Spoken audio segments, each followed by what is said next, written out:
নমস্কার, আমি মঞ্জু ভট্টাচার্য। আমার গ্রন্থপাঠ আসরে আপনাকে স্বাগত জানাচ্ছি। পড়ছি শ্রী সনাতন শিক্ষামৃত গ্রন্থ থেকে প্রস্তাবনা পর্বটি।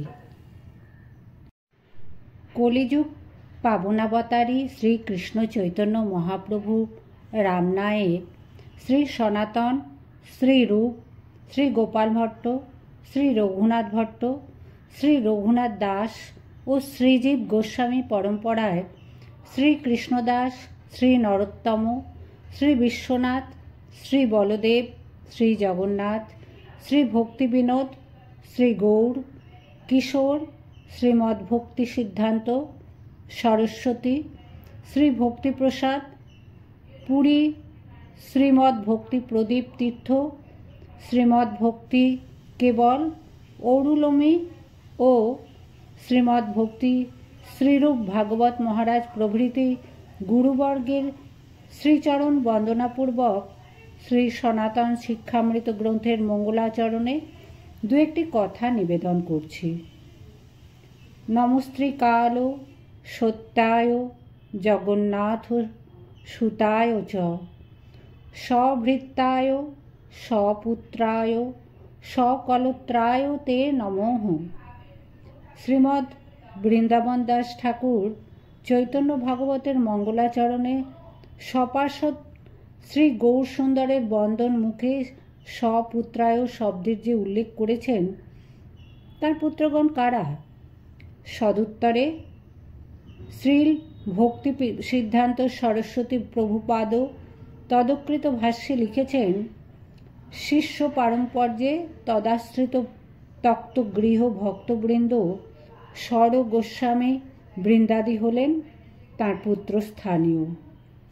এই স্বর গোস্বামীগণের মধ্যে শ্রী সনাতন গোস্বামী, শ্রী রূপ গোস্বামী হলেন সর্বশ্রেষ্ঠ।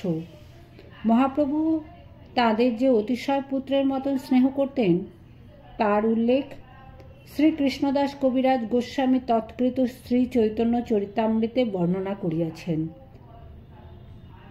সনাতন এ আলিঙ্গিতে প্রভু আগু হইলা, পাছে ভাগে সনাতন কহিতে লাগিলা, মোড়ে না ছুঁইয়হ প্রভু পড় তোমার পায়, একে নিচ জাতি অধম আর কণ্ডু রসাগায়, বলাৎকারে প্রভু তাঁরে আলিঙ্গন কইলা, কণ্ডু ক্লেদ মহাপ্রভুর শ্রীঅঙ্গে লাগিলা।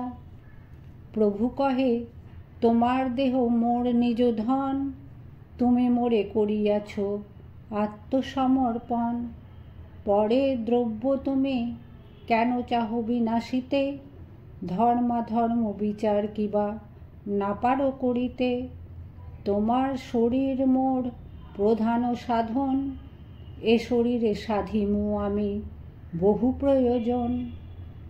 শ্রী সনাতন গোস্বামীকে মহাপ্রভু বারবার জননীর ন্যায় আলিঙ্গন হেতু শ্রী সনাতন গোস্বামীকে তাতে দুঃখিত দেখে তৎকালে মহাপ্রভু স্নেহ করে বলেছেন, মাতার জইছে বালকের অমেধ্য লাগে গায়, ঘৃণা নাহি জন্মে আর মহাসুখ পায়, লাল্লা মেধ্য লালকের চন্দন সমভায়, সনাতনের ক্লেদে আমার ঘৃণা না উপজায়।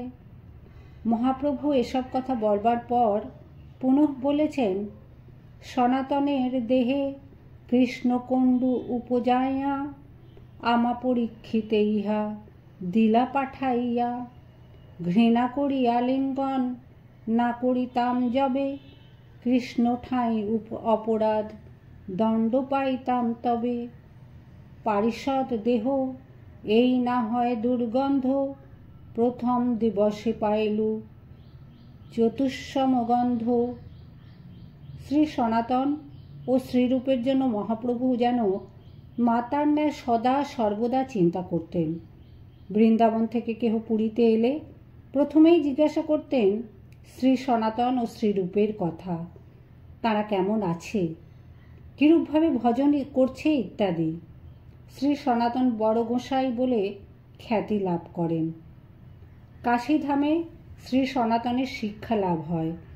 মহাপ্রভু 2 মাসের অধিক কাল কাশীতে থেকে তাকে সমস্ত ভক্তিরস তত্ত্বাদি শিক্ষা দেন। শ্রীকৃষ্ণদাস কবিরাজ গোস্বামী চৈতন্য চরিতামৃত মধ্যলীলাতে তা সুন্দরভাবে 20 পরিচ্ছেদ হইতে 23 পরিচ্ছেদ পর্যন্ত বর্ণনা করিয়াছেন।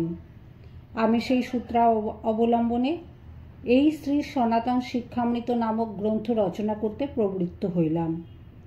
বামন হয়ে চাঁদ ধরবার এ আশা তা আমি জানি, তথাপি হৃদয়ের এক প্রবল বাসনা গৌরবাণী অনুকীর্তন করবার জন্য নির্লজ্জভাবে এই গ্রন্থ লিখতে বসেছি।